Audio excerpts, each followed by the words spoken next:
उत्तर प्रदेश की 9 सीटों पर होने वाले विधानसभा उपचुनाव को लेकर बीजेपी ने 8 उम्मीदवारों के नामों का ऐलान कर दिया है और इन 8 उम्मीदवारों के जरिए बीजेपी ने समाजवादी पार्टी के पीडीए की कार्ड तैयार कर ली है। वो समाजवादी पार्टी जो अब किसी भी कांग्रेस के उम्मीदवार को टिकट देने को तैयार नहीं।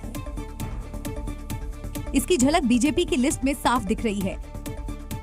पार्टी ने 4 पिछड़ा वर्ग के चेहरे मैदान में उतारे हैं, जिनमें मझवा, कटहरी और फूलपुर सीटें शामिल हैं। खैर, सीट से सुरेंद्र दलेर के तौर पर एक दलित चेहरे को मौका मिला तो 2 सीटों पर सामान्य वर्ग यानी अगड़ा कैंडिडेट को मिली, जिनमें कुंदरकी से रामवीर ठाकुर और गाजियाबाद से संजीव शर्मा का नाम शामिल है। यानी पिछड़ा, दलित और अगड़ा, इनमें एक महिला चेहरा भी शामिल है।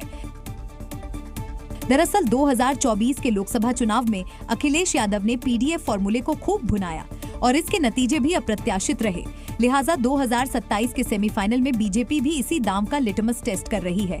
यानी उपचुनाव का दंगल दिलचस्प होने वाला है, क्योंकि इस बार पिछले चुनाव वाली गलती बीजेपी ने नहीं दोहराई, बल्कि अखिलेश के दांव को उनके ही खिलाफ चल दिया।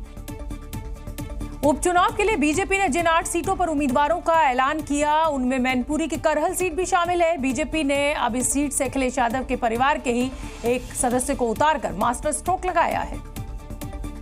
और बीजेपी ने करहल सीट से जिस अनुजेश यादव को टिकट दिया, वो समाजवादी पार्टी के अध्यक्ष अखिलेश यादव के जीजा हैं। बीजेपी ने अनुजेश यादव को उतारकर इस सीट पर मुलायम परिवार के बीच ही मुकाबला कर दिया, क्योंकि अखिलेश यादव ने इस सीट पर अपने भतीजे और मैनपुरी के पूर्व सांसद तेज प्रताप यादव को टिकट दिया है। अनुजेश यादव मुलायम परिवार के दामाद हैं। वो मुलायम सिंह यादव के भाई अभय राम यादव की बेटी संध्या यादव के पति हैं। संध्या यादव मुलायम परिवार की पहली बेटी हैं, जिन्होंने राजनीति में कदम रखा था। वो मैनपुरी की जिला पंचायत अध्यक्ष भी रह चुकी हैं। हालांकि बाद में किसी वजह से संध्या और अनुजेश को समाजवादी पार्टी से निकाल दिया गया था, जिसके बाद दोनों ने बीजेपी ज्वाइन कर ली थी। मैंने समझा कि भाजपा में अच्छा शासन चल रहा है, इसीलिए मैं सपा के गुंडाराज को खत्म करके भाजपा में शामिल हुआ था।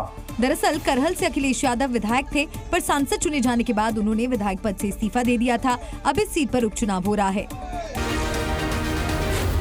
Zee News।